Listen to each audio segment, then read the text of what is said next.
நம்மால் நேற்றை சரி செய்ய முடியாது, ஆனால் நாளையை உருவாக்க முடியும்.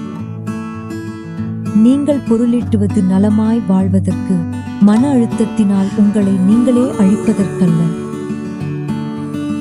நீங்கள் புத்திசாலியான மனிதராக இருந்தால் இயல்பாகவே நீங்கள் அன்பாகவும் இணைத்துக் கொள்ளும் தன்மையுடனும் இருப்பீர்கள். உங்கள் வருங்காலத்தை பற்றி கவலைப்படாதீர்கள். உங்கள் நிகழ்காலத்தில் நல்லவிதமாக செயல்பட்டால் உங்கள் வருங்காலம் தன்னால் மலரும். மகிழ்ச்சியான முகம்தான் எப்போதுமே அழகான முகம். விதி என்பது உங்களுக்கு நீங்களே உருவாக்கிக் கொள்வது. உங்கள் விதியை நீங்களே உருவாக்க தவறும் போது அது தலைவிதியாகிறது. உங்கள் வாழ்க்கையில் குறிப்பாக கசப்பான விஷயங்கள் நிகழ்ந்திருந்தால் நீங்கள் விவேகமானவராக மாற வேண்டும், காயப்பட்டவராக அல்ல. கடை வீதியில் குறைவாக கொடுத்து அதிகமாக பெற்றுக்கொள்வது சாமர்த்தியமாக கருதப்படுகிறது.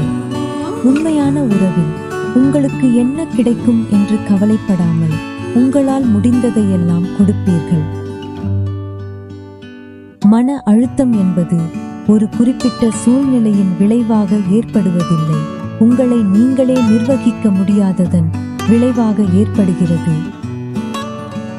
வாழ்க்கையை நீங்கள் ஒரு சாத்தியமாக பார்த்தால் எங்கும் சாத்தியங்களையே காண்பீர்கள். வாழ்க்கையை நீங்கள் ஒரு பிரச்சனையாக பார்த்தால் எங்கும் பிரச்சனைகளையே பார்ப்பீர்கள். உங்கள் மனதை நீங்கள் ஆட்டுவிக்க வேண்டும், உங்கள் மனம் உங்களை ஆட்டுவிக்க கூடாது. சவாலான சூழ்நிலைகள் எழும்போதுதான் மனிதர்கள் சாதாரணமாக தாங்கள் இருக்கும் நிலையை விட மேன்மையான நிலைக்கு உயர முடியும். நீங்கள் எந்த அளவு வெற்றிகரமாக இருக்கிறீர்கள் என்பது உங்கள் உடலையும் மனதையும் உங்களால் எந்த அளவு சிறப்பாக பயன்படுத்த முடிகிறது என்பதை சார்ந்திருக்கிறது. தனி மனிதர்களிடத்தில் மாற்றம் ஏற்படுத்தாமல் உலகில் மாற்றம் ஏற்படுத்த முடியாது. யாருமே நீங்கள் குறைபாடற்ற சிறந்த மனிதராக இருக்க வேண்டும் என்று எதிர்பார்ப்பதில்லை. ஆனால் இன்னும் சிறந்தவராக மாற நீங்கள் தொடர்ந்து முயல்கிறீர்களா என்பதே மிக முக்கியமானது.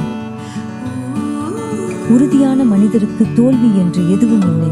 போகும் பாதையில் கற்றுக்கொள்ள பாடங்கள் மட்டுமே உள்ளன. உங்களுக்குள் நீங்கள் நல்ல சமநிலையுடன் இருக்கும்போது மட்டும்தான் உங்கள் புத்திசாலித்தனம், திறமை மற்றும் ஆற்றல் முழுமையாக வெளிப்படும். நீங்கள் ஆனந்தமாகவோ துக்கமாகவோ இருப்பதை வேறொருவரால் முடிவு செய்ய இயன்றால் அதுவல்லவா இருப்பதிலேயே மோசமான அடிமைத்தனம். நீங்கள் எங்கிருந்தாலும் எத்தகைய சூழ்நிலைக்கு வெளிப்படுத்தப்பட்டாலும் ஒவ்வொரு சூழ்நிலையிலிருந்தும் நல்ல விஷயங்களை எடுத்துக்கொள்ளுங்கள். வாழ்வனுபவம் வீண் போக விடாதீர்கள். நீங்கள் எப்போதும் சந்தேகத்துடன் எல்லோரும் உங்களிடம் குற்றம் கண்டுபிடிக்கவே செயல்படுகிறார்கள் என்கிற நினைப்பில் இருந்தால் வாழ்க்கையில் மிகச்சிறிய விஷயங்களை மட்டுமே உங்களால் செய்ய முடியும். நம்பிக்கை மிக முக்கியம். உங்களால் செய்ய முடியாததை நீங்கள் செய்யாவிட்டால் பரவாயில்லை. ஆனால் உங்களால் செய்ய முடிந்ததை நீங்கள் செய்யாவிட்டால் உங்கள் வாழ்க்கை பரிதாபத்திற்குரியதாய் ஆகிவிடும்.